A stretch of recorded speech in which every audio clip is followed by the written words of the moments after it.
Petugas gabungan dari Kepolisian, TNI, Satpol PP, dan Damkar Kota Cimahi Minggu siang menggelar operasi pembatasan sosial berskala besar atau PSBB hari kelima di Kota Cimahi. Dalam operasi tersebut, sejumlah toko ditutup paksa dan yang masih membandel buka, petugas damkar terpaksa memberi peringatan tegas dengan menyemprotkan air dari mobil damkar.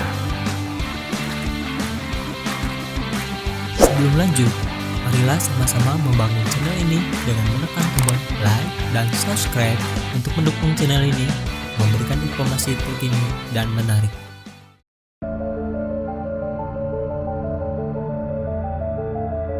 Di hari kelima pembatasan sosial berskala besar PSBB Jabar, Kota Cimahi Minggu siang, petugas gabungan dari unsur TNI, Polri, Satpol PP, dan Damkar Kota Cimahi menindak tegas toko-toko yang masih membandel buka. Operasi digelar dengan maklumat penyisiran pertokoan yang ada di sejumlah jalur Kota Cimahi. Alhasil, banyak toko yang buka dan petugas pun menutup paksa.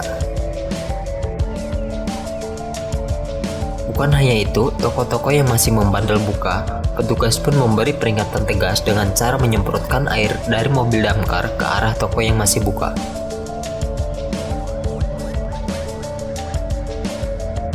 Selain melakukan tindakan penyemprotan, petugas juga menyegel pintu toko. Menurut Kasatpol PP Totong Solehudin menyebutkan bahwa tindakan tegas kepada para pemilik toko sebagai upaya untuk memerangi penyebaran wabah COVID-19. Hari ini memasuki hari kelima PSBB Provinsi Jawa Barat atau jilid kedua Kota Cimahi. Tentu kita semua merindukan untuk normal, dan salah satu normalnya adalah mengurangi pergerakan atau kerumunan masyarakat, sehingga toko-toko termasuk harus tutup kecuali yang dikecualikan, di luar yang dikecualikan. Ternyata ini adalah salah satu yang membandel, makanya peringatan sudah kami berikan, kami terpaksa segel sampai dengan tanggal 19 Mei yang akan datang. Jadi kami lakukan semata-mata adalah bagaimana supaya mensukseskan kita melawan virus corona. Penyemprotan dengan menggunakan damkar juga termasuk tindakan tegas? Iya, itu tindakan tegas, karena bagaimanapun juga kami sudah sosialisasi dari mulai beberapa hari yang lalu. Ternyata diindahkan, kami semprot. Beberapa yang melanggar lebih daripada itu, kami lakukan segel. Jika ada toko yang masih membandel, ditemukan warga yang protes, ada tindakan apa saja? Ya, tentu. Ini akan ditingkatkan lagi. Tingkatkan bahwa yang nanti melawan petugas sesuai dengan maklumat Kapolri, kami bisa ajukan upaya hukumnya. Upaya hukumnya itu adalah kita akan ajukan ancamannya 1 tahun penjara. 1 tahun penjara. Salah seorang pemilik toko sempat mengutarakan keberatannya atas penutupan toko. Hal tersebut lantaran pemilik toko harus membayar gaji karyawan di masa pandemi.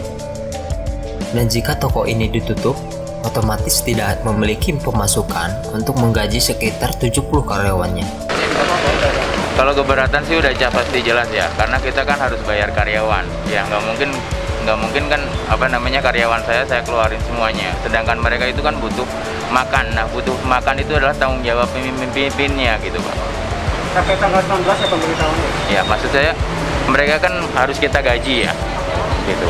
Nggak mungkin kan dengan PSBB ini karyawan saya keluarin semuanya gitu kan, nggak mungkin. Kita kan harus manusiawi gitu. Rencananya penutupan toko berlangsung hingga 19 Mei yang akan datang. Dan bagi pemilik toko yang didapati membandel buka toko di tengah wabah COVID-19, petugas bisa mengajukan upaya hukum dengan ancaman hukuman 1 tahun penjara.